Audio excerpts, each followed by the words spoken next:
If you're a hotel owner, investor, or thinking about buying a branded hotel, this is a conversation you need to hear. My name is Davon Reeves. I started my career working at the front desk, and over the years, I've become a hotel owner, investor, and founder of a real estate crowdfunding platform focused on hospitality.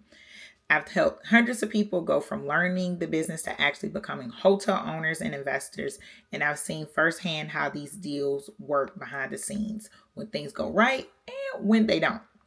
So, I want to talk about a situation that's been in the news and, more importantly, what it teaches us about risk, power, and protection in hotel ownership.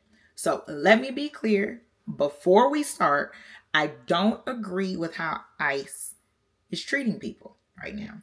But this conversation isn't about politics, it's about hotel ownership reality and a situation every hotel owner and investor needs to understand, especially future hotel owners and investors. So recently, a Hampton Inn in Lakeville, Minnesota was removed from Hilton's booking channels and websites. So for those, a little background. If you haven't heard about Hilton, Hilton Hotels and Resorts, probably the second largest hotel brand in the world. Just there we go. And Hampton Inn is a part of Hilton's franchise or Hilton's global brands, and they're actually one of the most profitable ones. So just add that note for those who don't know.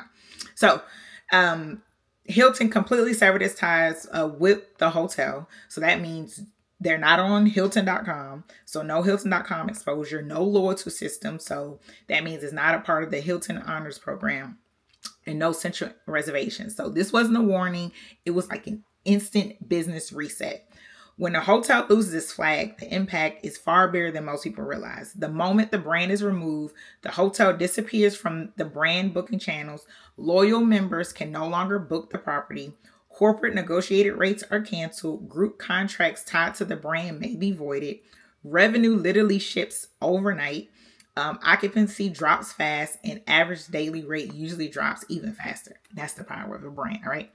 The building doesn't change. The rooms don't change. The staff doesn't change, but the business does. So operationally, things become chaotic very quickly.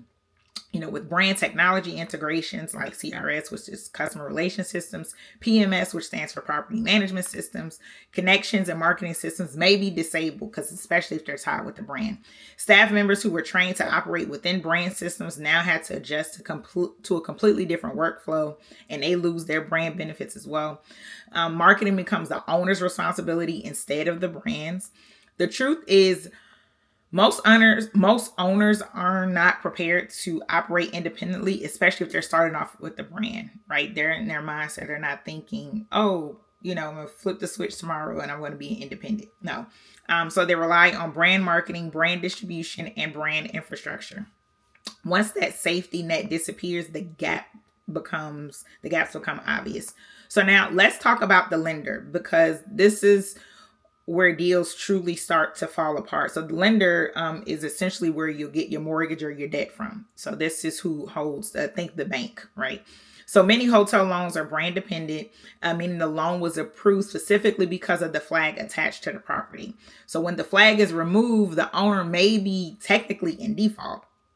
Depending on the loan terms, the lender may issue a notice of concern, require immediate rebranding, demand and additional reserves or equity, or in some cases, call the loan altogether, right? This isn't a hypothetical scenario. It's contractual, and it happens more often than people think. So most first-time buyers don't even realize this clause exists in their loan documents.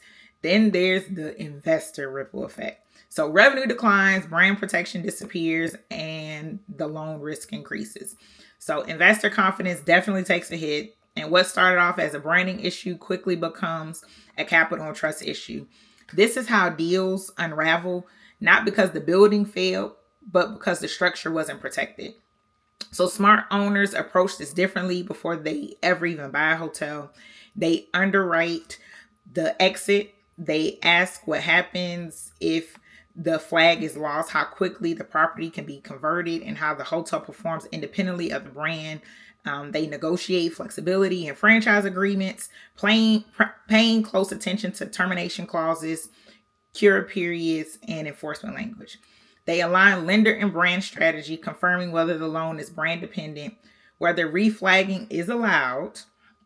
And what that means is reflagging. Right now, it's a Hilton. Well, now it's not a Hilton anymore, but reflagging to a different brand. So if that's allowed, and it may not, and it's called what you call liquidated damages. And so liquidated damages, or LD, means that you have a franchise agreement for a certain amount of years, and if you don't fulfill those obligations, then you have to pay.